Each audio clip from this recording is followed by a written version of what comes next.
nombreux, tant mieux, parce qu'on va pouvoir parler entre nous, ça va être sympa. Bienvenue sur Equipoto 2025, bienvenue effectivement à cette conférence sur l'aréna d'Equipoto dédiée à la robotisation ou l'automatisation des tâches dans l'atelier de carrosserie. Voilà, nous devions avoir 3 intervenants. On est en train de courir après le 3e et on en a déjà 2, ce qui est très bien. Merci messieurs. Jean-Pierre Wattel, vous êtes président de WIS Expert. Vous êtes à droite en regardant la scène. Et à votre gauche, Jean-Marc Pettinotti, PPG, vous êtes responsable des solutions business. Bienvenue messieurs. Alors, on est ensemble pour parler d'automatisation des tâches dans l'atelier de carrosserie. Qu'est-ce que ça veut dire? Un carrossier, il a plusieurs domaines dans son affaire. Il a évidemment des flux. Depuis l'entrée du véhicule jusqu'à sa sortie, vous connaissez, que vous soyez professionnel, étudiant ou autre, ou carrossier bien sûr, eh bien, vous connaissez l'ensemble des étapes.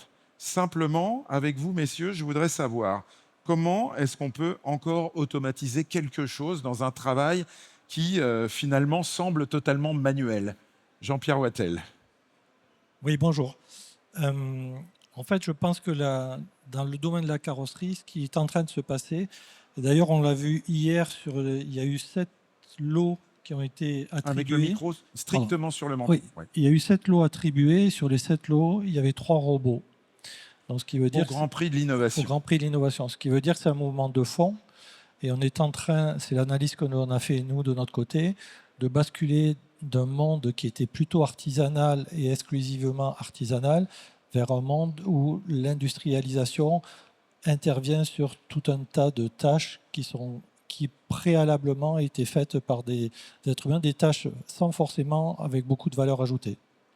Alors ça peut paraître choquant, hein, je dois vous le dire. À côté de vous, donc Jean-Marc Pettinotti, PPG, bon, évidemment, dans les leaders mondiaux de la peinture automobile. Je ne vais pas vous classer, je ne vais pas classer PPG. Pour un fournisseur, qu'est-ce qui peut être automatisé si on est large? Je crois que vous avez une diapo à nous présenter. On parle d'écosystème complet chez vous. Exactement. En fait, pour nous, l'automatisation a débuté il y a maintenant 5 ans, au travers du lancement de la première machine automatique pour créer les teintes.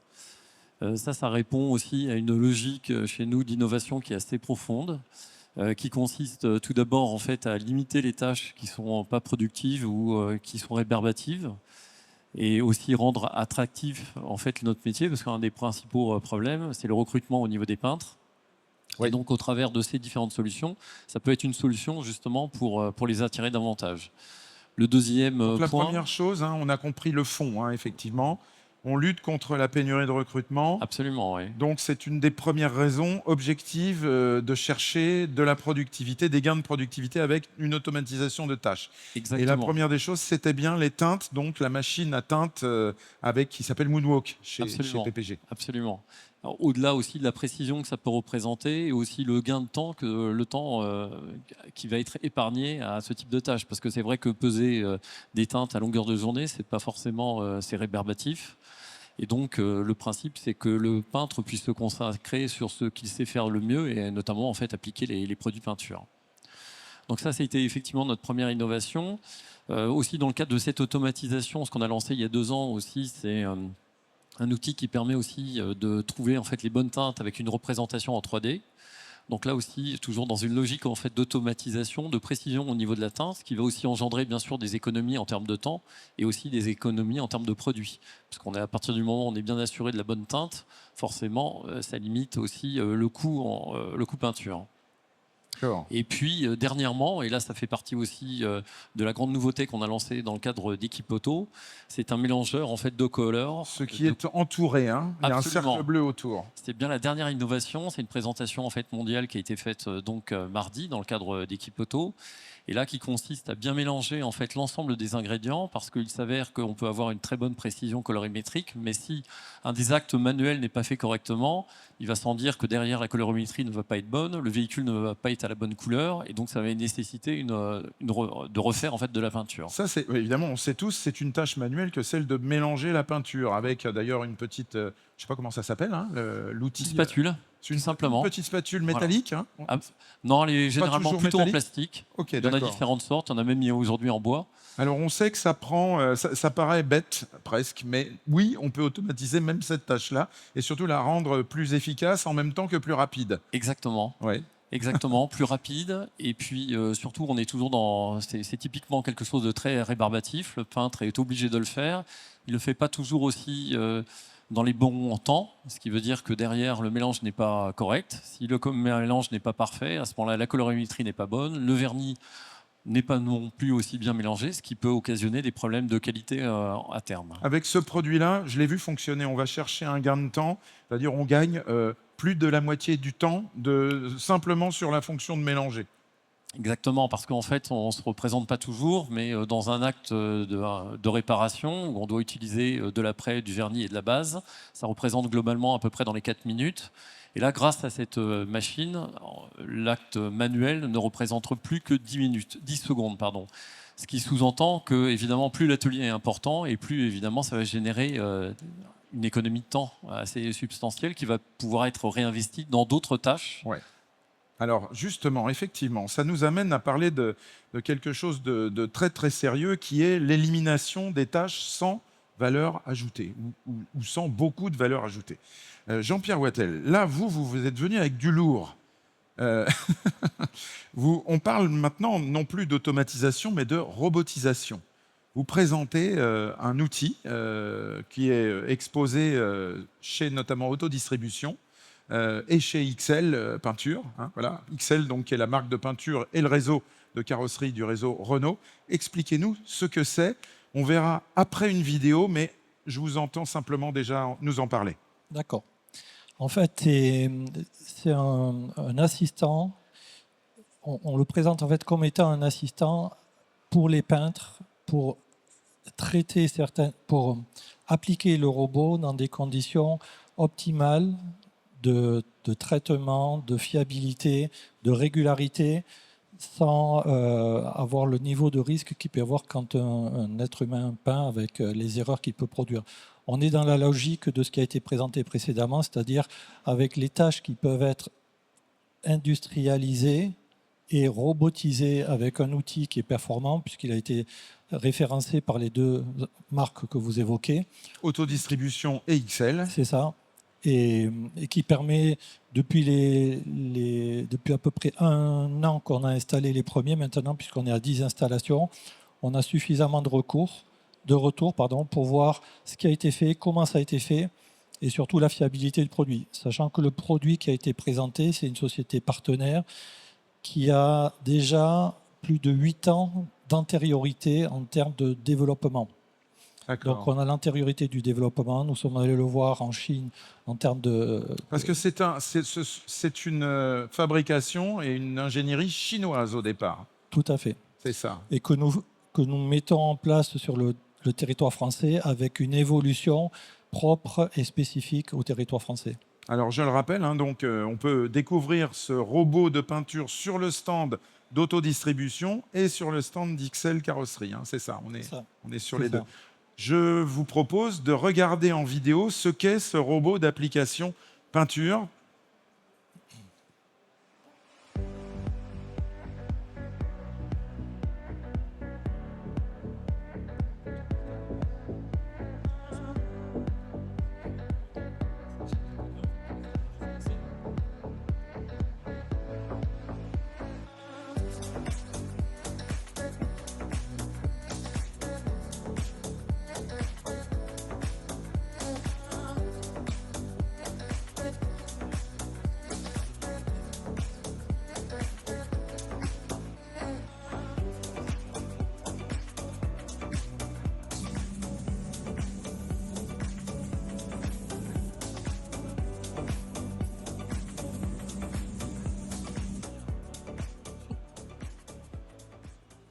Voilà, donc ça c'était un petit film tourné chez un carrossier français, donc la carrosserie brivadoise à Brive-la-Gaillarde. Pas tout à fait. À Brioude. À Brioude, pardon. Autant pour moi. Attendez, c'est presque...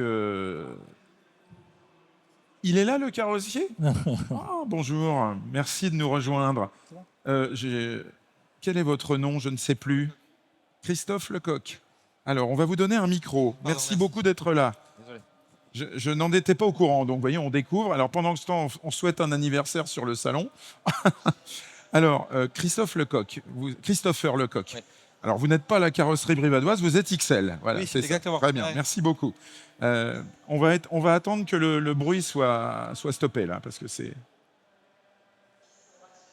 Bon. Ils vont pas nous le faire en anglais, quand même. Si. Bon, ça y est, c'est bon. Je sais plus qui fête son anniversaire aujourd'hui. Ça doit être BCA Expertise qui fête ses 70 ans. Allez, nous reprenons ensemble. Merci d'être avec nous, Christopher Lecoq. On vient de présenter la vidéo, vous l'avez vu en arrivant en courant, hein, sur ce robot qui s'appelle PaintGo, qui est un robot chinois, qui est importé par WIS, donc Jean-Pierre Wattel. Pourquoi ce robot est-il intéressant pour un réseau comme XL? Bah, effectivement, on travaille ensemble avec Jean-Pierre depuis quelques mois parce que on a imaginé, on a vu tout le potentiel de ce robot et surtout dans les conditions dans lesquelles nous on aborde le métier de carrossier peintre chez XL. On a vu que une marque de peinture comme la nôtre pouvait lui apporter encore plus d'amélioration, en tout cas des bonnes méthodes, des bons outils pour s'intégrer encore plus facilement chez nos carrossiers. Et c'est là où, avec Jean-Pierre, on va être capable d'apporter quelque chose qui va être pré-paramétré, quasiment prêt à fonctionner une fois installé. Donc Alors, voilà, parce que on a vu la vidéo, mais quand même, quand on se place du point de vue du métier de carrossier, on peut être choqué, quoi. On se dit, mais ça y est, on nous enlève une partie de notre travail. c'est la grosse crainte. C'est vrai ou c'est pas vrai? Oui, évidemment, c'est la grosse crainte et c'est la première sensation qu'on a quand les visiteurs d'ailleurs du salon viennent sur notre stand et voient le robot fonctionner. C'est bien ça la réaction. Oui. Ouais. Voilà, première réaction, c'est on va me piquer mon boulot. Mais en fait, non, si on croit à ce robot-là, c'est que on voit plutôt comment le robot peut leur faciliter la vie, peut leur soulager de certaines tâches qui sont aujourd'hui un peu pénibles. Voilà, pour qu'ils passent plus Mais de temps. il y a quand même ce geste-là qui est très consubstantiel du métier du carrossier. Tout à fait. Mais on le voit dans certaines configurations.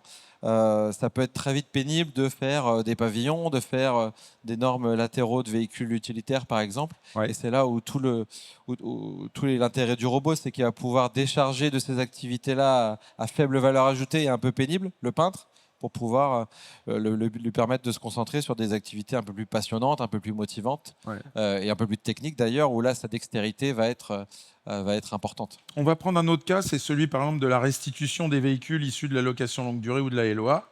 Il y en a de plus en plus. C'est presque de la bobologie. Alors de temps en temps, il faut faire un élément.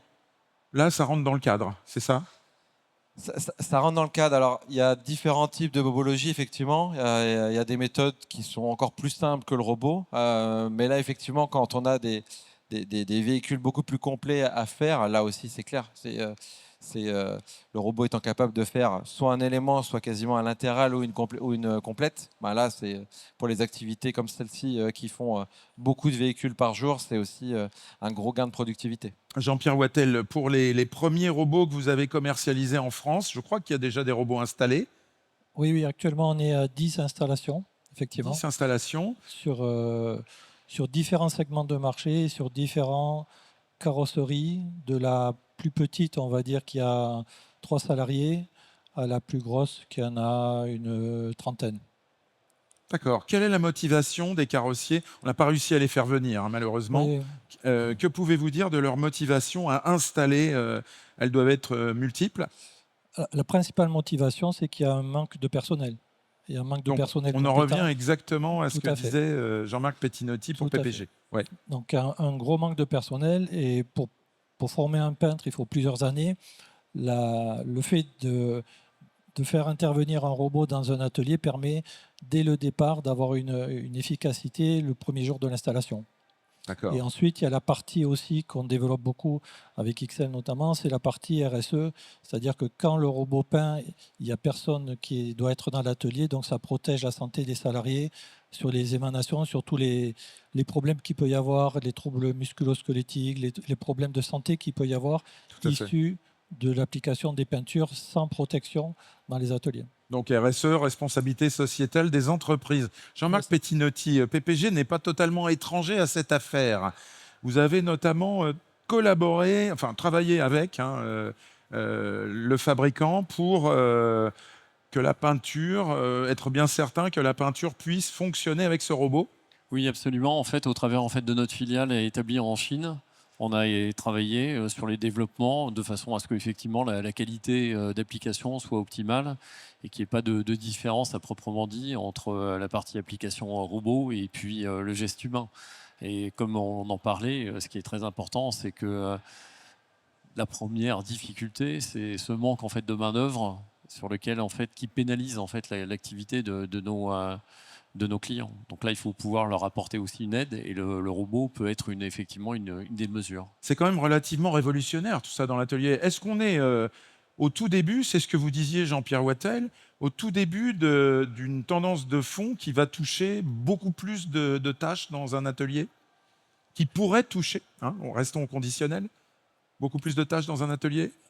Ça n'engage que ma vision. Hein.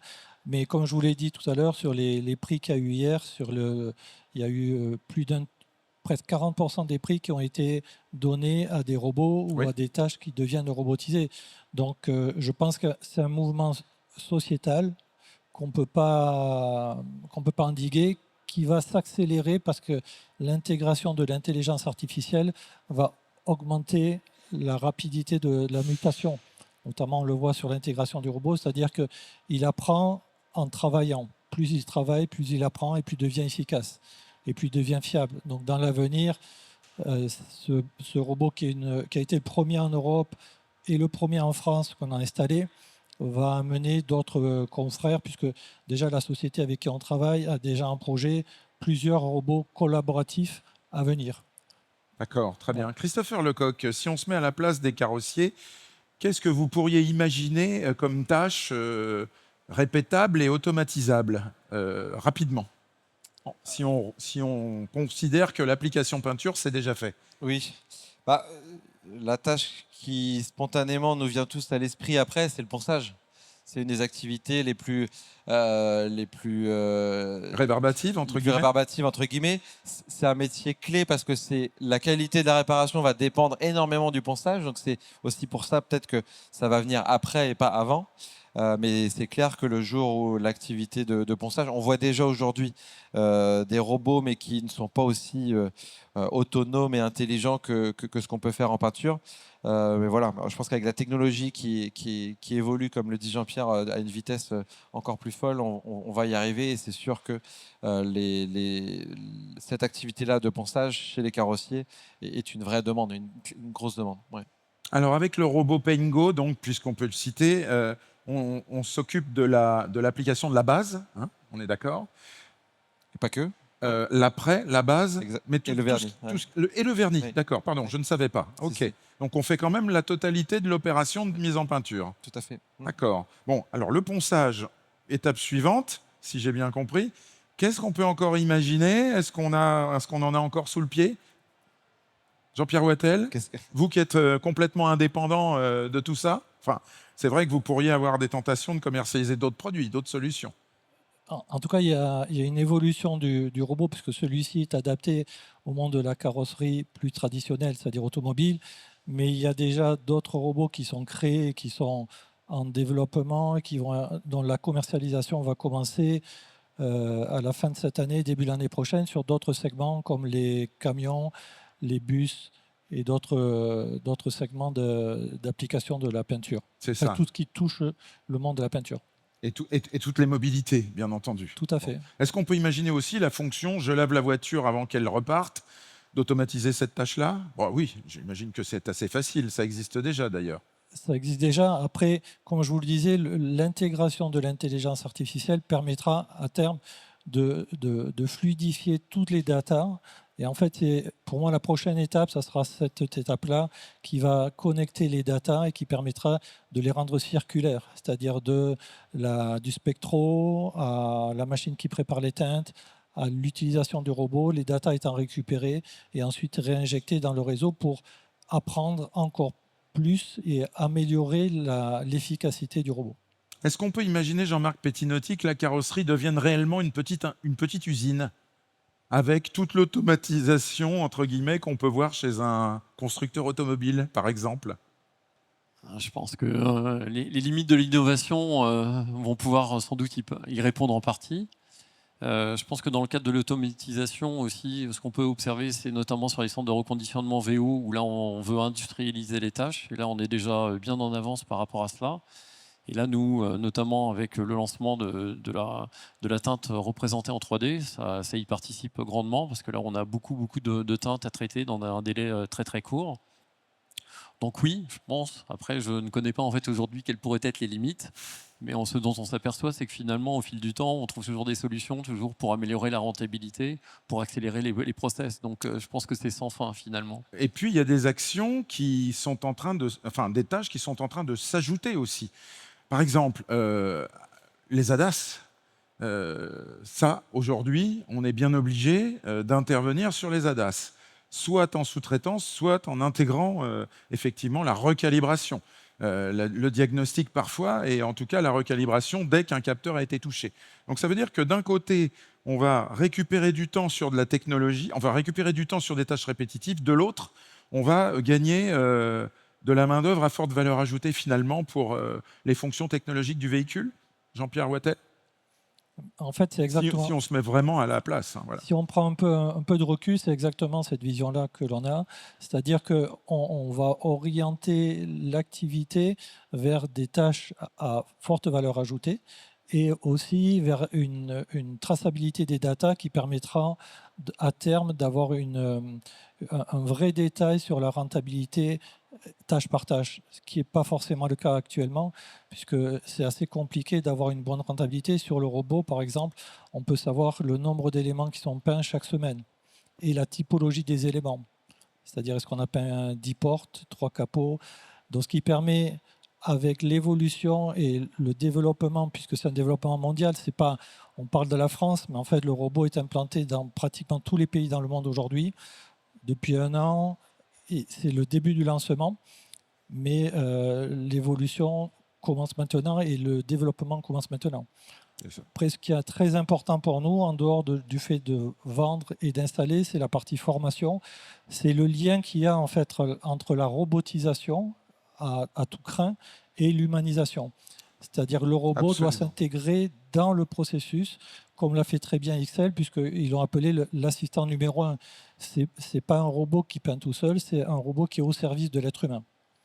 Christopher Lecoq, c'est ce qu'on appelle le robot collaboratif. C'est ça. Dans le domaine de l'industrie. Hein, voilà. On n'est pas dans le domaine de l'industrie, donc on parle d'assistant. Voilà. Mais ce n'est pas que des mots, hein, effectivement. C'est vraiment intégré dans un parcours humain, finalement, une tâche automatisée. C'est vraiment pour bien comprendre, parce que évidemment, on avait vite fait de considérer que c'était un remplacement. Mais non, c'est pas comme ça qu'il faut le prendre. Non, il faut toujours un peintre derrière pour lui donner les bonnes méthodes, pour lui donner les bonnes consignes. Et c'est hyper important d'avoir cette notion-là. Et on le voit aujourd'hui dans tous nos clients qui sont intéressés. Hein. Ce n'est pas des clients qui veulent se passer d'un peintre. C'est vraiment d'avoir un bras en plus, un assistant en plus pour aider à gagner en productivité, à pouvoir réaliser davantage d'activités. Et donc chercher de la croissance. Ouais. Heureusement que vous êtes arrivé, parce qu'on n'aurait pas eu de carrossier pour témoigner, hein, franchement. Même si ce n'est pas votre métier à vous personnellement, c'est le métier de l'ensemble des carrosseries XL. Combien y en a-t-il en France? On a un peu plus de 2500 clients XL. Ouais. C'est pas rien, non? Ouais. Très bien, merci messieurs. Même si nous étions en petit comité, on est absolument ravis d'avoir pu démocratiser ce sujet et aller contre les idées reçues. Je crois qu'on peut applaudir nos intervenants. On a par ailleurs filmé, bien entendu, cette conférence que vous pourrez retrouver sur le site d'Equipoto dans quelques jours pour continuer d'y réfléchir. Très bonne fin d'après-midi et très bonne fin d'Equipoto.